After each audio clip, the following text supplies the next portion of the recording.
Bonjour à tous, vous êtes bien sur le site La Biologie pour tous et vous regardez les temps forts de la recherche cette semaine. Dans ce 30e numéro, nous allons nous intéresser à l'actualité scientifique publiée dans le magazine Nature du 7 mars 2024.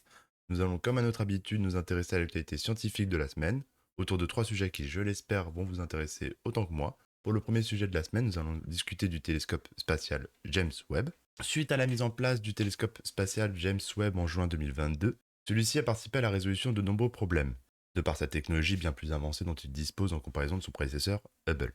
De plus, pour ceux qui ne le savent pas, la mise en place du nouveau télescope s'est très bien passée, ce qui a permis d'obtenir un meilleur résultat que celui attendu initialement. Cela provient de l'alignement des différents miroirs qui sont presque parfaitement alignés et qui permet d'obtenir des clichés de meilleure qualité que prévu dans le cahier des charges du projet.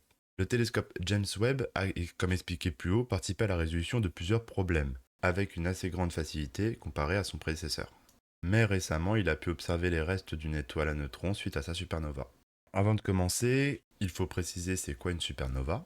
Je vous recommande la vidéo de 12 parsec sur les supernovas quand ça pète dans l'espace. Très bon vulgarisateur, je le regarde très souvent. Il a une très bonne façon de faire et je vous la recommande fortement. Une supernova, c'est un phénomène qui a lieu chez un type d'étoile dite massive, au moins 8 fois la masse du Soleil. Ces astres naissent dans les nébuleuses, comme toutes les étoiles. Elle produit de l'énergie par consommation de l'hydrogène.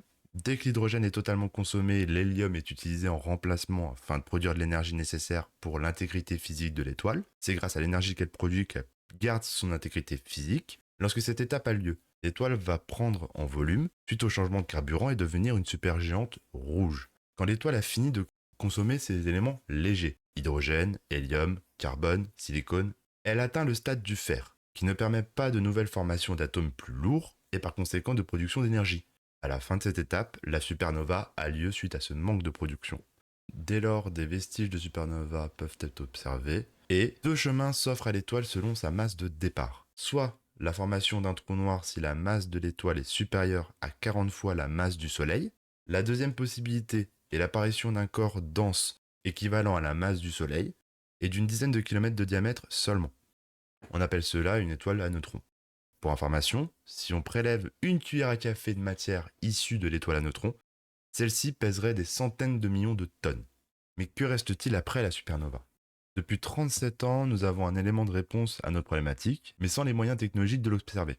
La réponse se trouve probablement au sein du grand nuage de Magellan, à près de 160 000 années-lumière de notre planète, où les signes d'une supernova ont été observés pour la première fois en 1987, la plus proche et lumineuse depuis celle de 1604, lorsque les premiers télescopes ont été assemblés. Nommé SN 1987A, l'objet a suivi un des deux chemins possibles. L'hypothèse majeure veut que l'étoile se soit effondrée sur elle-même afin de devenir une étoile à neutrons. Cela est déterminé en amont avec l'estimation de la masse de l'étoile qui est inférieure à 40 fois le Soleil, M Soleil.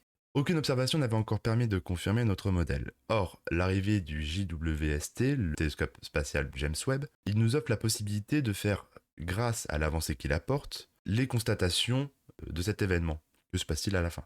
L'instrument nous indiquait que des traces d'argon ionisé et de gaz sulfuré près du centre de la supernova étaient présents. Les chercheurs ont pu donc associer leur présence à l'activité d'une étoile à neutrons en périphérie. D'autres analyses sont en cours de réalisation afin de confirmer ces premiers résultats.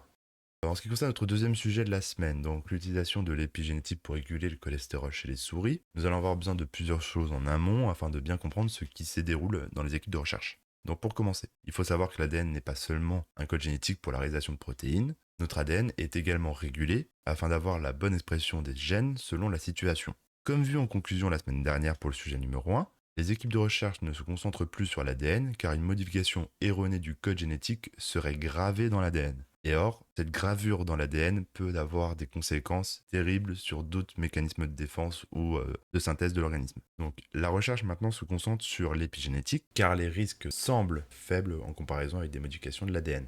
Alors, ils ne sont pas sans conséquences, mais temporaires, car la durée de vie de ce genre de modification est à peu près 20 minutes, 1 heure d'habitude, comme les ARN messagers par exemple qu'on a vu la semaine dernière.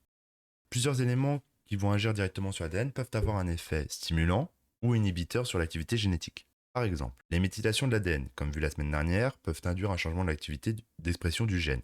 Ici, les chercheurs se sont penchés sur l'épigénétique, un domaine où on s'intéresse aux éléments qui modifient l'expression génétique sans modifier le code ADN, contrairement à CRISPR et Cas9 par exemple, qui sont deux enzymes qui vont venir casser l'ADN et insérer un fragment. Pour ce faire, ils ont utilisé une protéine particulière dite enzyme à doigt de zinc. Elle ne coupe pas l'ADN, mais se fixe à des zones précises d'interaction. Ici, l'équipe a choisi une capable de se fixer sur le gène PCSK9, qui est en fait une cible de thérapie contre l'hypercholestérolémie. Elle va être légèrement modifiée avec l'association de 3 protéines capables de fixer des groupements méthyl sur l'ADN et ainsi de réaliser des méthylations. Après injection chez les souris, l'équipe de recherche de l'Institut du Téléthon San Raffaele a procédé à plusieurs suivis pendant 330 jours, avec la composition de 3 groupes. Un premier groupe contrôle où il a été injecté la GFP, la protéine verte fluorescente. Un deuxième groupe avec la Cas9-ETR. Un ETR est une molécule conçue pour être un répresseur transcriptionnel qui va bloquer l'expression du gène. Et un troisième test avec la protéine à doigt de zinc.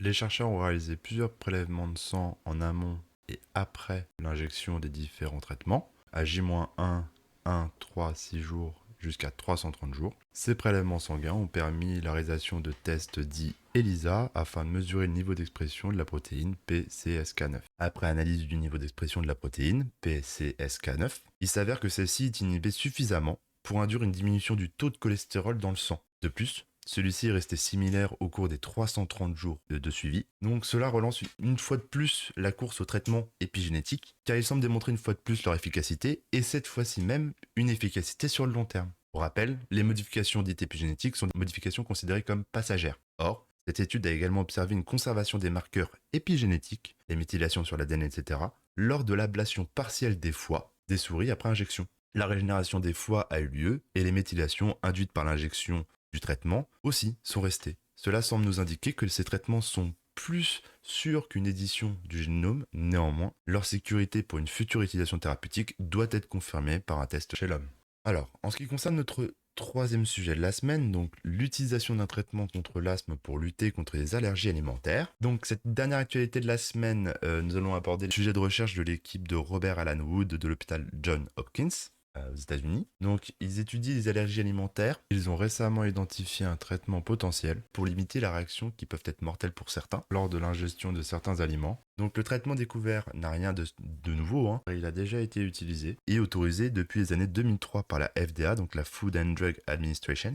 Donc c'est entre guillemets notre HAS ou ANSM chez nous. Donc le traitement en question, c'est l'omalizumab. Donc c'est un anticorps dit monoclonal.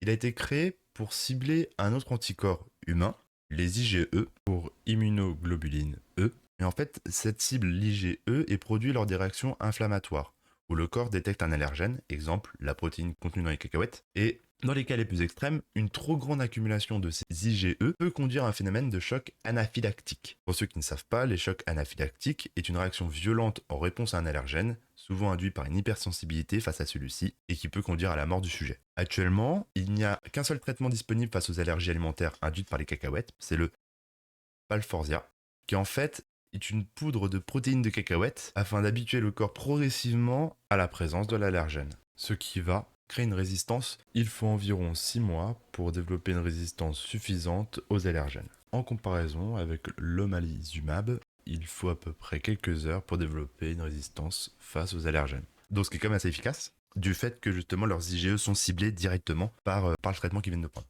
Mais comment est réalisée la production d'omalizumab ? Le processus de synthèse de cette molécule est plutôt simple. Les chercheurs vont donc utiliser une lignée de cellules appelées CHO pour cellules ovariennes d'hamster chinois. Alors, il a été fait le choix de cette lignée car justement elle accepte facilement les plasmides qui vont justement contenir la molécule qu'on cherche à produire, qui va être donc un anticorps, qui va être éjecté par les cellules à l'extérieur. Et lorsque la transformation des cellules est faite, la cellule obtenue contient le plasmide et va produire des anticorps. Et pour la réponse sur les différences entre les anticorps monoclonaux et les anticorps polyclonaux, les monoclonaux vont donc cibler qu'un seul motif, alors que les polyclonaux, eux, vont pouvoir viser plusieurs cibles. Je vous remercie une nouvelle fois d'avoir suivi cette vidéo. Je vous dis à la semaine prochaine pour le numéro 31 des actualités scientifiques de la semaine. N'hésitez pas à me dire en commentaire ce que vous avez pensé de la vidéo et je vous donne rendez-vous à la semaine prochaine.